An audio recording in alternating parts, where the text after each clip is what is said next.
मेरी बेटी ने मुझे अपने घर पर अपने मदद के लिए बुलाया था। जैसे ही मैं उसके घर पहुंची, दामाद ने मेरी स्वागत सत्कार शुरू कर दिया। एक बार तो आधी रात को दामाद अचानक मेरे कमरे में आया। मेरे बगल में आकर उसने मेरी चादर के ऊपर से हाथ फेरते हुए कहा, सासू माँ, आपकी बेटी अब बहुत थकी हुई है, अब वह पुरानी लगने लगी है, अब आप ही मुझे खुश रख सकेंगी। दामाद ने मुझे सांस लेने का भी समय नहीं दिया। वह रात से लेकर सुबह के 3 बजे तक लगातार। नमस्ते दोस्तों, आज की इस कहानी में आपका स्वागत है। मेरा नाम राधिका है और आज मैं आपको अपना और अपनी बेटी की कहानी सुनाने जा रही हूँ, तो दिल को थाम कर सुनिएगा। मेरी बेटी को उसके ऑफिस के काम से घर के कामों के लिए समय नहीं मिल रहा था। एक दिन उसका मुझे फोन आया और उसने कहा, माँ, मुझे घर के कामों में आपकी बहुत जरूरत है, कुछ दिन मेरे पास आओगी क्या? बेटी की चिंता में मैं तुरंत उसके घर चली गई। मुझे देखते ही बेटी से ज्यादा दामाद खुश हो गए। वे मेरी इतनी सेवा सत्कार क्यों कर रहे थे, ये मुझे समझ नहीं आ रहा था। लेकिन दामाद अचानक से बदल गए थे। मुझे देखते ही मेरी बेटी ने मुझे गले लगाया। उसके पीछे दामाद ने भी मुझे गले लगाया। इससे पहले उन्होंने कभी मुझे इस तरह से गले नहीं लगाया था। अचानक उनमें इतना बदलाव कैसे आ गया, ये मेरी समझ में नहीं आया। जब दामाद ने मुझे गले लगाया तो मुझे बहुत शर्म महसूस हुई। मेरी बेटी सरिता ने अपने पति के इस व्यवहार पर ध्यान भी नहीं दिया। जैसे ही मैं बेटी के घर पहुंची, उसने मुझसे कहा कि वह मेरे हाथों से बनी उसकी पसंदीदा सब्जी खाना चाहती है। आते ही मैं फ्रेश होकर बेटी के किचन में चली गई। उस रात दामाद और बेटी दोनों बड़े चाव से खाना खा रहे थे। खाना खत्म होते ही सरिता बोली, माँ, आज आपके हाथ का खाना खाकर बहुत अच्छा लगा। उसके कहने पर दामाद ने भी हामी भरते हुए कहा, मुझे तो ऐसा लग रहा है जैसे बहुत दिनों बाद पेट भरकर खाया हो। दामाद ने मेरी तारीफ किया तो सरिता ने अपने पति को गुस्से से देखना शुरू कर दिया। वह बोली, सुमित, मेरी माँ के सामने मेरी बुराई मत करो। तुम ऐसा बोल रहे हो जैसे मैं रोज खाना बनाती ही नहीं हूँ। क्या तुम रोज बाहर मेस में खाते हो? उन दोनों के बीच तू मैं शुरू हो गई। तब मैंने दोनों को शांत करते हुए कहा, सरिता, छोटी छोटी बातों को बड़ा मत बनाओ। दामाद तो बस मजाक में तुम्हारे सामने मेरी तारीफ कर रहे होंगे। वैसे भी रोज तो मैं यहाँ नहीं रहती, तुम ही अपने पति का ख्याल रखती हो। शायद वे सिर्फ हंसी मजाक कर रहे हो। मैंने अपनी बेटी से यह कहा क्योंकि मैं दामाद को कुछ कह नहीं सकती थी। खाना खत्म होते ही सरिता हाथ धोकर अपने कमरे में चली गई। मैं डाइनिंग हॉल साफ करने लगी। मेरी मदद के लिए दामाद थे। वे बोले, सरिता को तो कोई परवाह ही नहीं है। माँ, इतने दिनों बाद आप घर आईं, फिर भी वह पहले ही दिन से आपके ऊपर सारा काम छोड़कर मोबाइल लेकर कमरे में चली गई। यही तो रोज का हाल है। दामाद की बात से सहमत होकर मैंने डाइनिंग टेबल से बर्तन उठाए। तभी दामाद भी मेरी मदद के लिए किचन में आ गए। किचन से जाते वक्त दामाद ने अचानक मेरे हाथ पकड़ लिए। फिर दामाद जी बोले, सासू माँ, सच में आपके हाथों में जादू है। आपके हाथ का खाना खाकर मन बहुत प्रसन्न हो गया। आगे भी मुझे आपके इस तरह के अलग अलग रूप देखने को मिलेंगे। मेरा न कोई साला है और न कोई साली। मेरे ससुराल में तो आप ही एक हैं। अब चाहे साला, साली और बहनोई की हंसी मजाक हो या सासू माँ की देखभाल, ये सभी रिश्ते आपको ही निभाने हैं। अब मैं आपको यहां से जल्दी जाने नहीं दूंगा। मुझे दामाद का प्यार समझ में आया, लेकिन इसके पीछे उनका क्या मकसद था, इस पर मैंने ज्यादा गहराई से सोचा नहीं था। इसी तरह कुछ दिन और बीत गए। मुझे बेटी के घर आए कुछ ही दिन हुए थे। तभी मैंने महसूस किया कि उन दोनों पति पत्नी के बीच कुछ ठीक नहीं था। लगातार 3 दिन से मुझे रात को उनकी बड़बड़ाहट और दामाद की आवाज उनके कमरे से सुनाई दे रही थी। वह बात प्रेम की तो बिल्कुल नहीं थी। उन दोनों के बीच कुछ गड़बड़ थी, ये मुझे साफ महसूस हो रहा था, क्योंकि जब से मैं वहां आई थी मैंने उन्हें कभी साथ में हंसते खेलते नहीं देखा था। एक दिन शाम को सरिता ऑफिस से जल्दी घर आ गई।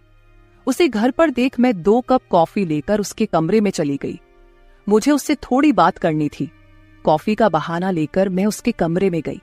मैंने उसके हाथ में कॉफी का कप दिया, लेकिन वह मुझसे बात करने के बजाय मोबाइल में व्यस्त थी। तब मैंने उसका मोबाइल खींचते हुए बोली, सरिता, क्या मुझे यहाँ बुलाने का मकसद यही है कि मैं तुझे मोबाइल खेलते हुए देखूं? मैं आई हूं और तू मुझसे 2 मिनट भी बैठकर बात नहीं कर रही। अरे 2 शब्द मां से तो बोल, और अगर तुझे बात नहीं करनी तो मुझे तुझसे बात करनी है। जैसे ही मैंने उसका मोबाइल छीन लिया, उसका ध्यान मेरी ओर हो गया। वह बोली, बोलो मां, तुम्हें मुझसे क्या इतना जरूरी बात करनी है? तब मैंने उससे कहा, सरिता, तू खुद को इतनी कूल दिखाती है, क्या सच में तू वैसी ही है? क्या सच में तुम्हारे घर का माहौल इतना कूल है? मेरी बातों पर सरिता के चेहरे पर एक सवालिया निशान उभर आया। वह बोली, मां, तुम क्या बोल रही हो? मुझे तो कुछ समझ में नहीं आ रहा। जो बोलना है सीधे बोलो। अब तुम टीचर नहीं हो और ना मैं तुम्हारी स्टूडेंट, जो तुम मुझसे इतने सख्ती से बात कर रही हो।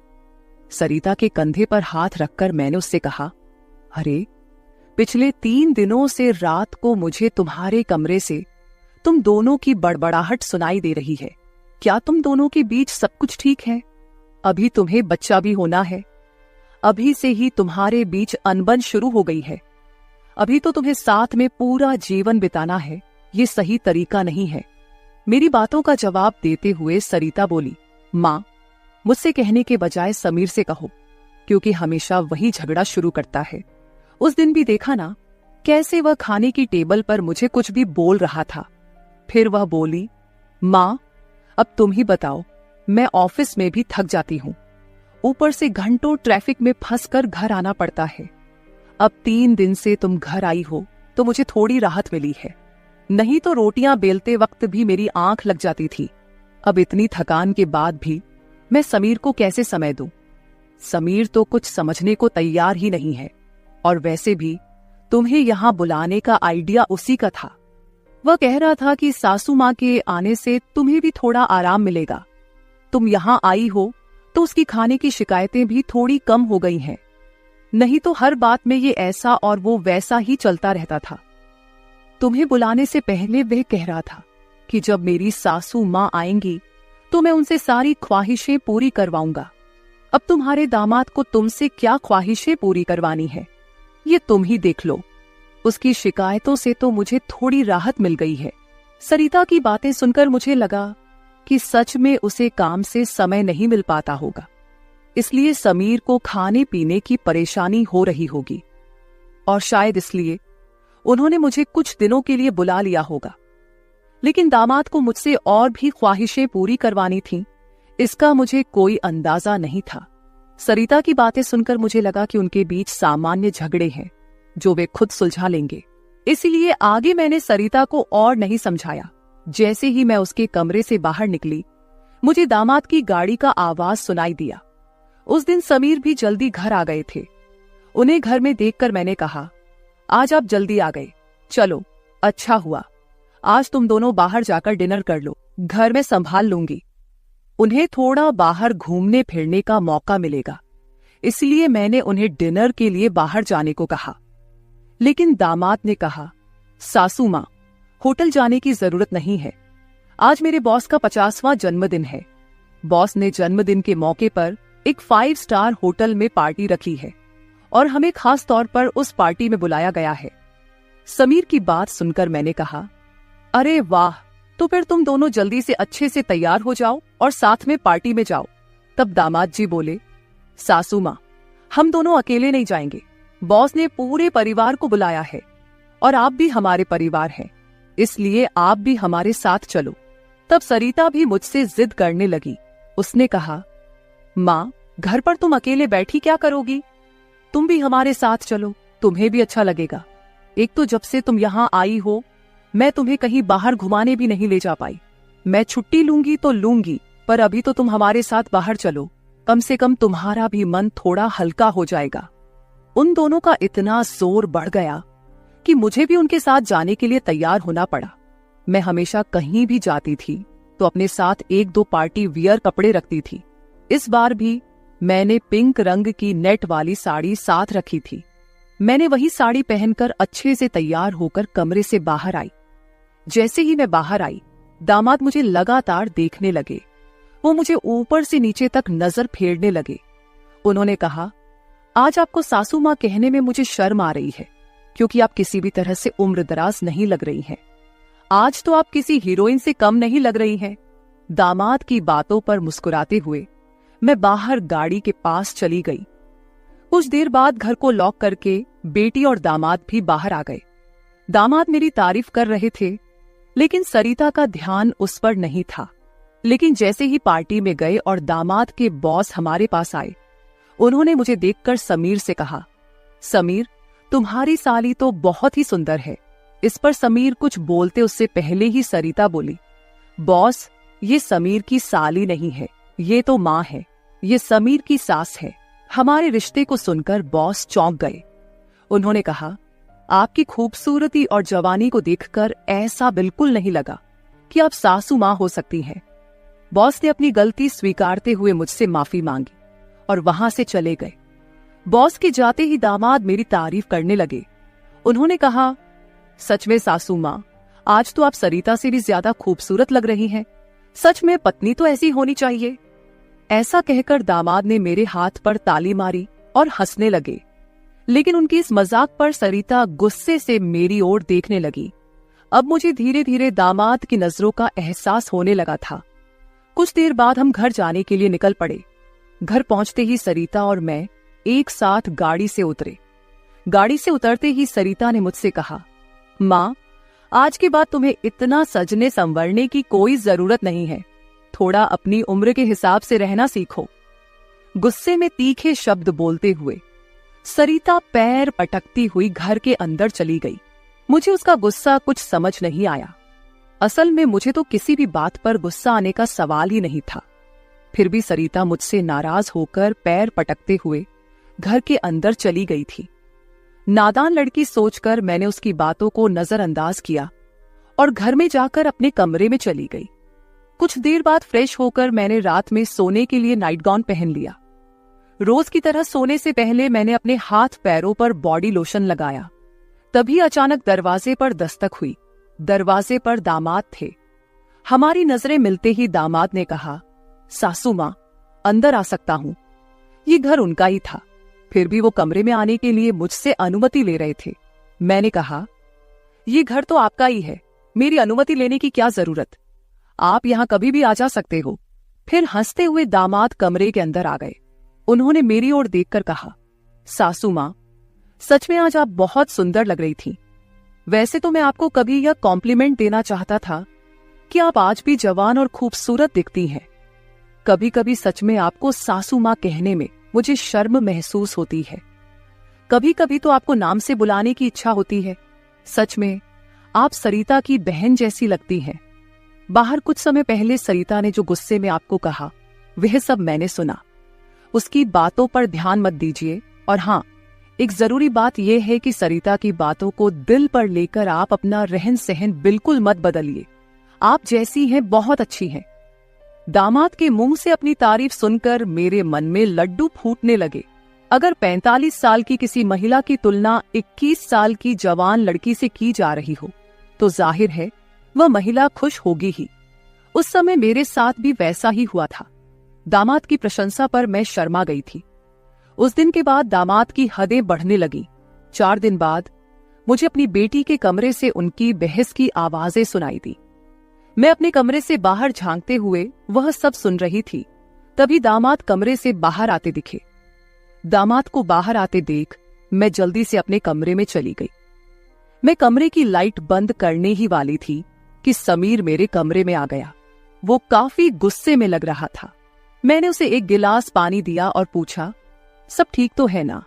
इस पर दामाद बोले, सासू माँ, आपकी बेटी और आप में कितना फर्क है। शादी के बाद पति से कैसा व्यवहार करना चाहिए, उसे कैसे खुश रखना चाहिए, आपने सरिता को कुछ भी नहीं सिखाया। जब भी मैं उसके पास जाता हूं, वह मुझसे एक ही बात कहती है कि मैं बहुत थक गई हूं। आपकी बेटी अब पूरी तरह बूढ़ी दिखने लगी है। उसके सामने आप जवान लगती हैं। कहां आपकी जवानी और कहां सरिता की समय से पहले आई बुढ़ापा। मैंने शांत रहकर समीर की सारी बातें चुपचाप सुनी। उनकी बातें खत्म होते ही मैंने उसे समझाते कहा, दामाद जी, आप गुस्सा मत कीजिए। सरिता अपने ऑफिस के काम में पूरी तरह थक जाती है, इसलिए वह थोड़ी परेशान हो गई है। कुछ दिन आप दोनों बाहर घूमने चले जाइए, सब कुछ ठीक हो जाएगा। काम की भाग दौड़ में खुद के लिए भी समय निकालना जरूरी है। इस पर दामाद बोले, मैं तो सब कुछ करने के लिए तैयार हूँ, लेकिन आपकी बेटी को ऑफिस से छुट्टी लेने की इच्छा होगी, तभी मैं भी उसके साथ कहीं जा सकूंगा। मैंने फिर से दामाद को समझाया और उनके हाथ में पानी का गिलास दिया। दामाद से बात करते हुए अनजाने में मेरा हाथ उनके पैर पर रख दिया गया।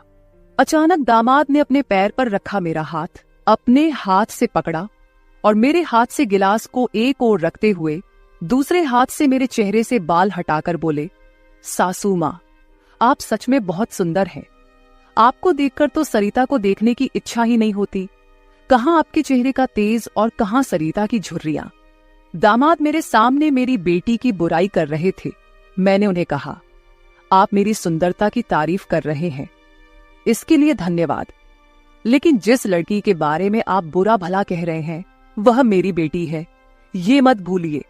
दामाद बोले, सासू माँ, मैं कुछ गलत नहीं कह रहा हूं, जो सच है वही कह रहा हूं।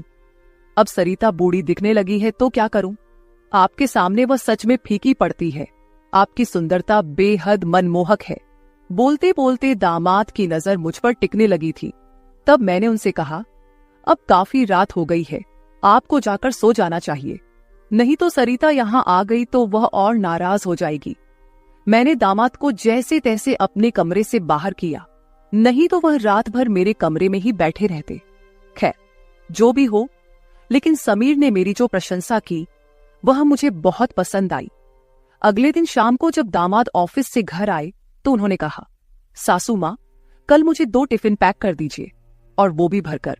जब से आप मेरा टिफिन बना रही हैं, ऑफिस में मेरी क्रेडिट कुछ ज्यादा ही बढ़ गई है। मेरे दोस्त रोज मेरे टिफिन की तारीफ करते रहते हैं, और आज तो मेरे बॉस ने भी मेरी तारीफ की। सबको लगा कि मेरी पत्नी ने इतना अच्छा खाना बनाया है, लेकिन मैंने सबका भ्रम दूर कर दिया और उन्हें बताया कि यह जादू मेरी पत्नी के हाथों में नहीं, बल्कि मेरी सासू माँ के हाथों में है। कल मेरे बॉस ने आपसे टिफिन मांगा है, और हाँ, टिफिन के साथ आप भी अच्छे से तैयार रहिएगा, क्योंकि बॉस ने आपको भी मिलने के लिए बुलाया है। मेरे दोस्तों को भी आपसे मिलने की इच्छा है। दामाद मेरी तारीफों के पुल बांध रहे थे, तभी सरिता वहीं बैठी थी। बातें करके समीर डाइनिंग हॉल से बाहर चले गए। मैं भी किचन में रात का खाना बनाने जाने लगी। तभी सरिता ने कहा, माँ, तुम्हें अपने दामाद के सामने ज्यादा कूल बनने की कोशिश नहीं करनी चाहिए। मैंने तुम्हें उसी दिन समझाया था कि तुम्हें अपनी उम्र के हिसाब से रहना चाहिए। अब ना तुम नौकरी करती हो, ना पापा है, तो तुम्हें इन सब नखरों की क्या जरूरत है? कल तुम समीर के ऑफिस जा ही रही हो, तो एकदम साधारण और सादगी से जाओ। मुझे तुम्हारा यह टाप टिप रहना बिल्कुल अच्छा नहीं लगता। मेरी अपनी बेटी मुझ पर हुक्म चलाने लगी थी। उस समय मुझे सरिता की बातों पर बहुत गुस्सा आया। मैंने उससे कहा, सरिता, उस दिन मैंने तुम्हें बच्चा समझकर कोई जवाब नहीं दिया, लेकिन अब तुम्हारी हिम्मत बढ़ती जा रही है। याद रखना, मैं तुम्हारी माँ हूं, ये मत भूलना। मुझसे बात करते समय अपनी जुबान का ख्याल रखो। एक बात तो तुम्हें भी अच्छे से पता है कि मुझे हमेशा से टापटिप रहने की आदत है। मैं अपनी आदत किसी के कहने से नहीं बदलूंगी। इंसान जितना अच्छा रहता है उतना ही फ्रेश दिखता है, यही मेरा मानना है। तुम चाहे कुछ भी कहो, मैं अपनी रहन सहन नहीं बदलने वाली। अगर किसी को बदलना है तो तुम खुद को बदलो, अपना चिड़चिड़ा स्वभाव बदलो। कभी कभी तो मुझे लगता है कि तुम मेरी ही बेटी हो या नहीं। उस दिन पहली बार मैं अपनी बेटी से इतने गुस्से में बात कर रही थी। इससे पहले सरिता ने भी कभी मुझसे इतने कटु शब्दों में बात नहीं की थी। इसलिए उससे गुस्सा होकर मैं किचन में चली गई। उस रात खाना खाते समय भी मैंने किसी से बात नहीं की। अगले दिन दोपहर के 1 बजे के बाद मुझे मेरे दामाद का फोन आया, तो मैं तैयार होकर उनके ऑफिस जाने के लिए निकली। शाम को मैं और समीर साथ ही घर लौटे। मुझे और समीर को साथ देखकर सरिता और भी ज्यादा नाराज हो रही थी। अब मुझे उसकी नाराजगी से कोई फर्क नहीं पड़ता था। वो तो अपने पति को भी खुश नहीं रख पाई थी। मैंने भी अब उससे किसी तरह की कोई उम्मीद नहीं रखी थी। लेकिन इधर मेरे दामाद अब मुझसे बहुत अच्छे से पेश आने लगे थे। हर 2-3 दिन में वो मुझसे कहते कि उनके ऑफिस में उनके दोस्तों ने या कभी उनके बॉस ने मुझसे मिलने के लिए बुलाया है। उस दिन भी सुबह नाश्ता करते समय दामाद ने मुझसे कहा, सासू माँ, घर के सारे काम जल्दी निपटा लीजिए क्योंकि आज भी आपको ऑफिस जाना है। मैंने उनकी बात पर सहमति जताई। जैसे ही समीर ऑफिस के लिए निकले, सरिता ने मुझे घेर लिया। उसने कहा, माँ, मैं कुछ दिनों से देख रही हूँ, रोज तुम अपने दामाद के ऑफिस जा रही हो, शाम को उनके साथ हंसती खेलती घर लौटती हो। अब भी तुम दोनों में सास दामाद का रिश्ता बरकरार है या फिर सीमाएं पार हो गई हैं? उस समय सरिता कुछ ज्यादा ही बोल गई थी। मैंने उस पर जोर से चिल्लाई, फिर भी उसे कोई फर्क नहीं पड़ा। उसने कहा, मुझ पर चिल्लाने की बजाय एक बार यह सोचो कि तुम्हारा और तुम्हारे दामाद का रिश्ता किस मोड़ पर जा रहा है। अगर मेरी बात समझ में नहीं आई तो तुम यहां से जा सकती हो। उसकी बातें सुनकर मेरी आंखों से आंसू बहने लगे। मेरे आंसुओं की परवाह किए बिना सरिता ऑफिस चली गई। उसके बाद 5 घंटे बीत गए, लेकिन मैं अपने कमरे में बैठी आंसू बहाती रही। समीर के लगातार फोन आ रहे थे, लेकिन मैंने फोन उठाने से इनकार कर दिया। 5 घंटे बाद मैंने खुद को संभाला और अपना बैग पैक करने लगी। जैसे ही मैं सरिता के घर से निकलने लगी, दरवाजा खोलते ही मैंने देखा कि बाहर मेरा दामाद गाड़ी पार्क कर रहा था।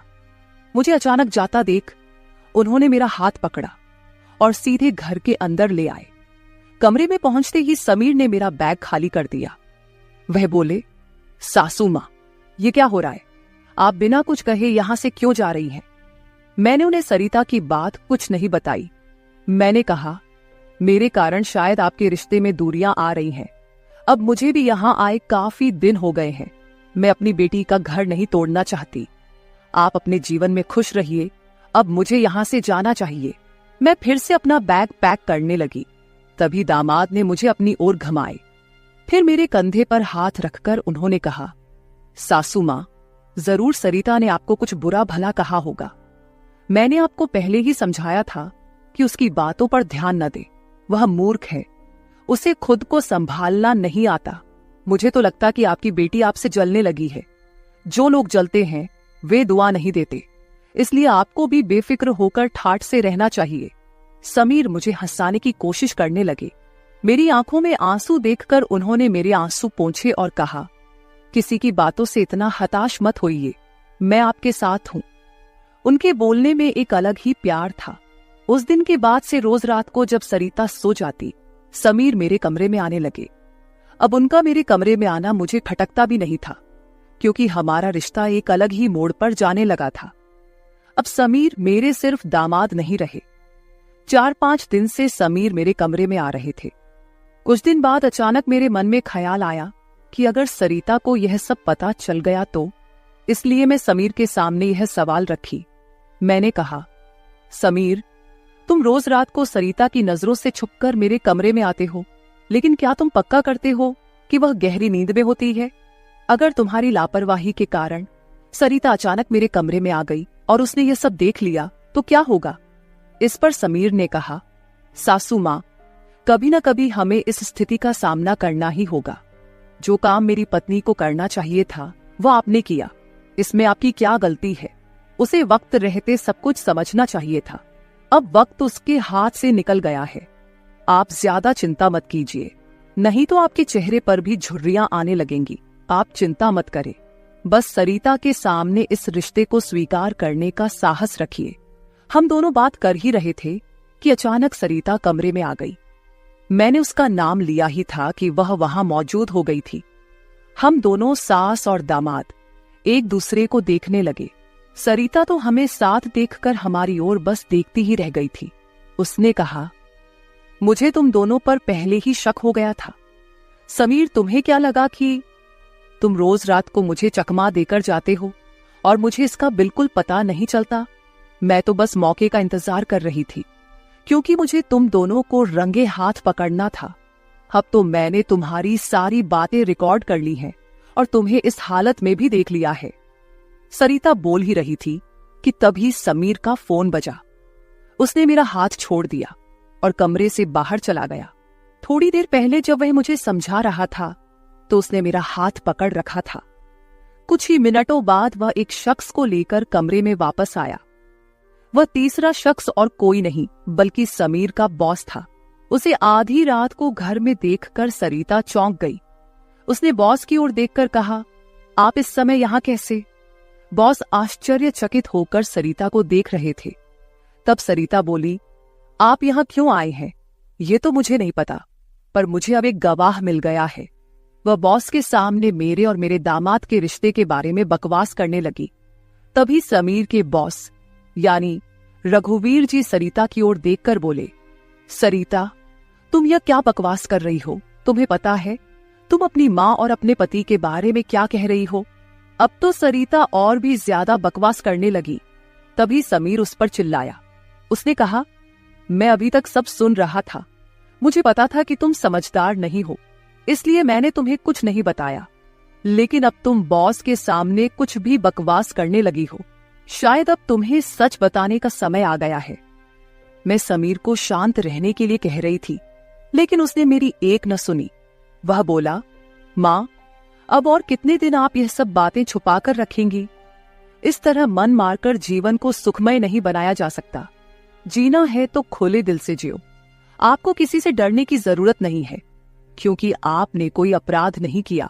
समीर ने सरिता से कहा, सरिता, पिछले कुछ दिनों से मैं इस कमरे में आ रहा हूं, ये सच है, लेकिन मैं इस कमरे में क्यों आ रहा था, इसका कारण वो नहीं है जो तुम सोच रही हो। इसका असली कारण कुछ और ही है। मैं यहां इसलिए आता था ताकि अपने बॉस को तुम्हारी माँ के कमरे में सुरक्षित छोड़ सकूं। मैं तुम्हारी माँ के साथ नहीं बल्कि मेरे बॉस होते थे। जिस दिन हम बॉस के जन्मदिन की पार्टी में गए थे, उस रात जब हम पार्टी से घर लौटे थे, तो मैंने तुम्हारी माँ को उनके कमरे में रोते हुए देखा था। उसी रात बॉस ने मुझसे तुम्हारी माँ का फोन नंबर भी लिया था। उस रात बॉस बार बार तुम्हारी माँ को फोन कर रहे थे। उस रात जब मैं अचानक तुम्हारी माँ के कमरे में गया, तो मैंने उनके फोन में बॉस के कई मिस्ड कॉल देखे। अगले दिन मैंने बॉस से इस बारे में पूछा, तभी मुझे सच्चाई पता चली। एक समय था जब तुम्हारी माँ और बॉस एक ही कॉलेज में पढ़ते थे। इतना ही नहीं, उन दोनों के बीच प्यार भी था, लेकिन घर वालों के दबाव के कारण वे अपना जीवन एक साथ नहीं बिता सके। पर किस्मत ने 30 साल बाद उन्हें एक बार फिर से आमने सामने खड़ा कर दिया। तुम्हारी माँ कुछ बोलने के लिए तैयार नहीं थी, लेकिन बॉस की वजह से मुझे उन दोनों के रिश्ते के बारे में पता चला। तब से मैंने जानबूझकर कभी दोस्तों का बहाना बनाया तो कभी बॉस का, ताकि तुम्हारी माँ और बॉस को एक दूसरे से मिलवा सकूं। धीरे धीरे मैंने तुम्हारी माँ के चेहरे पर खुशी देखनी शुरू की।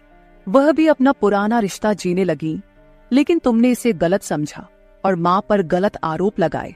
तुम्हारे आरोपों के बाद तुम्हारी माँ ने घर से बाहर निकलना बंद कर दिया। तब से मैंने इस प्रेमी जोड़े की मुलाकात अपने घर में ही करानी शुरू कर दी। तुम्हारी माँ जानती थी कि तुम इस उम्र में उनके और बॉस के रिश्ते को स्वीकार नहीं करोगी, इसलिए उन्होंने कभी तुमसे खुलकर बात नहीं की। लेकिन अब मुझे लगता है कि उन्हें अपनी जिंदगी का फैसला खुद करने देना चाहिए। सरिता बोली, समीर, तुम मेरी माँ को उनके प्रेम से मिलने के लिए इतना प्रयास कर रहे थे। तुम दामाद होकर भी कोई आपत्ति नहीं कर रहे थे और मेरी माँ को एक बार फिर से जीने का मौका दे रहे थे। मैं आगे बढ़ी और सरिता से आंसू भरी आंखों के साथ बोली, मुझे माफ कर दे बेटी, मुझे इस उम्र में यह सब नहीं करना चाहिए था। मुझे रघुवीर से फिर से नहीं मिलना चाहिए था। लेकिन तू चिंता मत कर, सुबह होते ही मैं यहां से चली जाऊंगी। मैं रघुवीर से कभी नहीं मिलूंगी। इस उम्र में मुझे यह बातें तुम्हारे मुंह से सुनने से पहले ही मैं यहां से चली जाती हूं। मेरी आंखों में आंसू देखकर सरिता बोली, मां, मुझे माफ कर दो।